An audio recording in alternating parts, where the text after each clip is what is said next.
Recentemente, alguns vídeos de comerciantes têm viralizado pelo Brasil inteiro e basicamente todos eles estão relatando que mesmo a mídia pintando as mil maravilhas, a verdade é que o país se encontra numa crise profunda. Um empresário de Curitiba gravou um vídeo explicando por que simplesmente desistiu da sua empresa depois de 14 anos de operação. Sobrando dinheiro para comprar uma panela, para comprar uma roupa, para comprar um tênis, o que a gente está fazendo? A gente está empobrecendo, o Brasil está empobrecendo. O Brasil está empobrecendo, mas esse não é um caso isolado, embora a grande mídia continue fingindo que tá tudo bem tentando maquiar os números, o que até dá para entender se a gente considerar que a Globo teve 17 milhões de reais de prejuízo em 2022, mas que agora apresenta lucros astronômicos de 2 bilhões de reais em 2024, e boa parte desse valor veio de publicidade estatal. Então é óbvio que os veículos do conglomerado Globo são diretamente interessados na boa imagem do atual governo, mas as redes sociais não deixam escapar nada. Um produtor de manga gravou um vídeo em tom de desespero, mostrando que o povo não tem dinheiro, então ele, que não conseguiu vender sua produção, resolveu doá-la, mas ainda assim ninguém tinha dinheiro sequer para colocar 50 reais de gasolina para ir buscar as frutas. Outro vídeo mostra a situação catastrófica do Ceasa no Rio de Janeiro e seus carros vazios por falta de vendas. Uma empresária também gravou um vídeo mostrando como os trabalhadores estão com a corda no pescoço, e isso chegou até nela, que segundo a própria, até uma multa de 300 reais por estacionamento se tornou um problema relevante na sua vida financeira. Mas é claro que a JBS e os irmãos Batista não passam nem perto dessa crise, afinal, o lucro da empresa disparou quase 3.000% apenas no final de 2024. A própria inflação, que segundo os números oficiais parece controlada, na verdade não tem estado tão controlada assim nos preços do dia a dia. Por exemplo, um ovo de Páscoa, que custava menos de 30 reais em 2010, hoje em dia já beira os 130 reais, isso sem falar no café, no ovo, no arroz, no leite, etc. Praticamente todos os produtos do dia a dia dispararam de preço. A coisa tá tão feia que nem a mídia tradicional conseguiu esconder, embora tenham tentado dar as desculpas mais esfarrapadas para tentar livrar a cara do governo. No entanto, por incrível que pareça, esse nem é o maior problema, isso porque a situação está se agravando de forma tão avassaladora que o próprio governo já admite que nós estamos em direção a uma crise profunda, causada especialmente pelo descontrole das contas públicas. Só que com tantos problemas e com a mídia fazendo vista grossa para quase todos, a população tem se perguntado: o que está acontecendo com a economia do Brasil? Será que estamos em direção a mais uma crise como a depressão de 2015? E como se proteger das mancadas do governo? É exatamente isso que veremos nesse vídeo.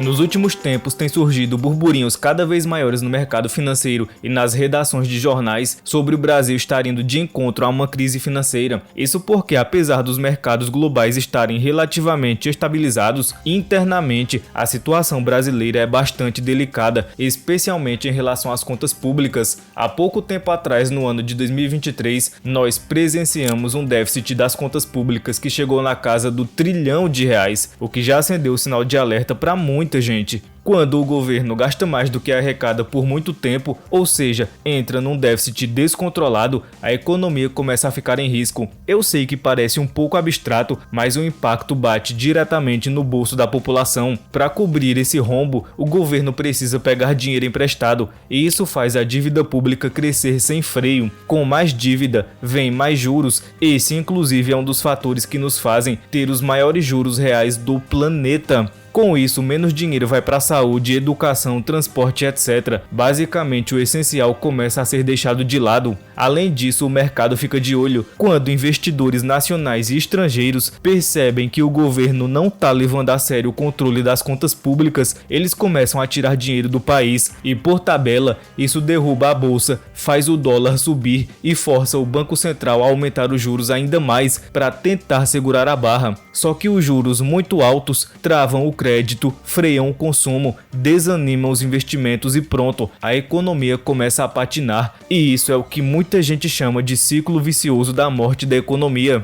Mas para variar ainda tem outro problema, a inflação. Se o governo apela para a impressão de dinheiro como solução mágica, o valor da moeda despenca e aí tudo começa a ficar mais caro. Comida, transporte, aluguel. Por isso aquele ovo de Páscoa tá R$130 e mesmo assim tem gente falando que vai aumentar mais ainda. Se a inflação explode, o poder de compra da população despenca e os mais pobres são os que mais sofrem para variar. O cenário pode acabar virando uma tempestade perfeita. Inflação alta, crescimento travado e desemprego em alta. Basicamente é a estagnação na veia. E olha que isso já aconteceu com a gente. Lá nos anos 80 o Brasil se afundou numa crise de dívida externa, depois de gastar demais e pegar empréstimos demais. Quando os juros internacionais subiram, a gente simplesmente não deu conta de pagar. O resultado? Uma década inteira praticamente perdida em termos de crescimento. Depois, no final dos anos 80 e início da década de 90, o país mergulhou numa hiperinflação tão absurda que o salário virava pó em questão de dias. Quem é mais velho vai lembrar das remarcações de preço diárias e das várias moedas que entraram e ficaram moribundas em pouquíssimo tempo. Foram diversos planos econômicos fracassados até que finalmente o Plano Real estabilizou as coisas em 94. Mais recentemente, entre 2014 e 2016, também rolou uma crise pesada durante o governo Dilma, gastos públicos fora de controle, manobras fiscais e perda de confiança dos mercados. A economia entrou em recessão, o desemprego disparou e o cenário político virou um caos, culminando no impeachment. Ou seja, quando o governo perde a mão nas contas públicas, a crise vem, mais cedo ou mais tarde. Por isso, responsabilidade fiscal não é frescura e nem papo de economista. É o que garante que a economia funcione e que o povo não sofra as consequências lá na frente. Mas, se você assistiu até aqui e é um pouco mais atencioso, já percebeu que o atual governo está fazendo é praticamente um replay de tudo que deu errado no passado. Então, se essa crise esperada realmente vier tão avassaladora, quem é que vai pagar o pato?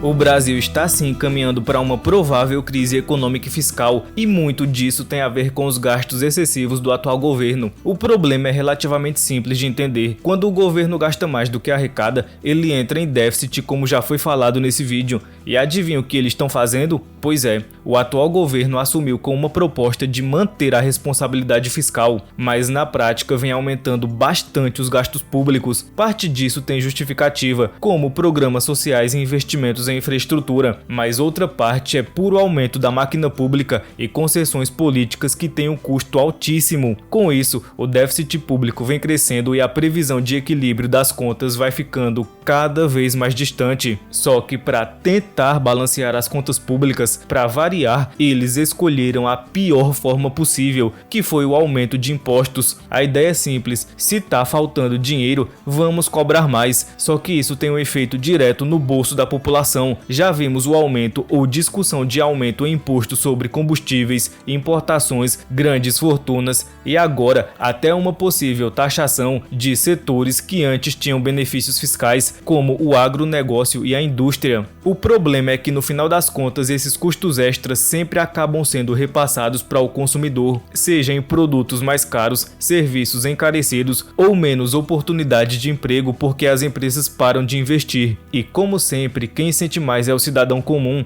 ou seja, enquanto o governo tenta tampar o buraco com mais imposto, o povo é quem leva a pancada. Além disso, essa estratégia de aumentar impostos ao invés de cortar gastos não resolve o problema estrutural. É como tentar encher um balde furado jogando mais água. Se você não tampar o buraco, que no caso são o corte de despesas, o esforço não vai adiantar por muito tempo, e se a confiança na política fiscal continuar se deteriorando, o Brasil pode entrar numa nova crise. Só que dessa vez com a inflação já em alta, juros nas alturas, crescimento travado e aumento do desemprego. Resumindo, o cenário atual é extremamente preocupante e uma crise econômica é quase certa no ano de 2027, afinal, eles eles vão segurar tudo debaixo do tapete até a eleição. O fato é que o governo tá gastando demais, tenta resolver isso cobrando ainda mais da população e acaba gerando uma espiral negativa na economia. Se não houver um ajuste sério, com controle de gastos e políticas responsáveis, a chance de uma crise fiscal e suas consequências econômicas só aumenta, e pelo jeito é exatamente isso que vai acontecer. Mas com um cenário tão problemático para um futuro próximo, como se proteger das lambanças de Brasília, é isso que veremos agora.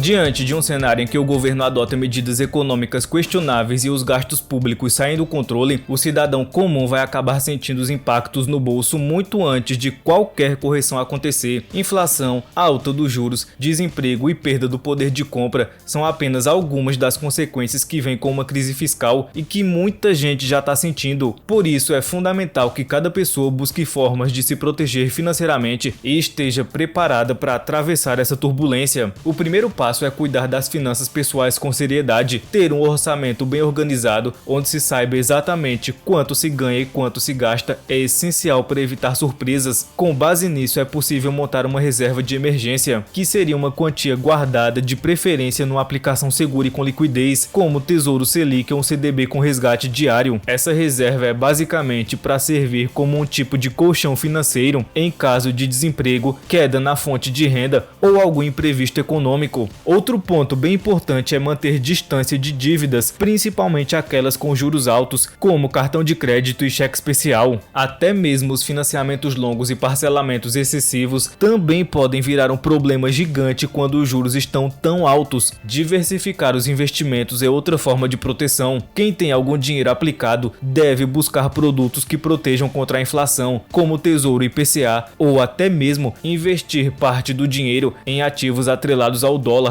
como BDRs ou fundos internacionais, para se defender da possível desvalorização do real. Muita gente tem até comprado o próprio dólar e outras moedas fortes, inclusive até mesmo o Bitcoin entra nessa lista. Mesmo quem não tem muito dinheiro para investir pode começar aos poucos, sempre com foco na segurança e no médio e longo prazo. Além disso, repensar os hábitos de consumo é muito essencial. Em momentos de instabilidade, os preços sobem e a renda não acompanha. Por isso é importante evitar gastos desnecessários, procurar por melhores preços e priorizar o que realmente importa. Ter uma consciência financeira ajuda muito a manter o controle mesmo quando o cenário parece caótico. Por fim, o cidadão precisa sim participar da vida política do país, coisa que a gente sabe que praticamente não acontece, já que no Brasil política virou uma discussão de quem grita mais alto. Então entender minimamente o funcionamento da economia, entender o que é populismo, acompanhar os debates sobre orçamento público e cobrar responsabilidade do governo são atitudes que podem fazer a diferença.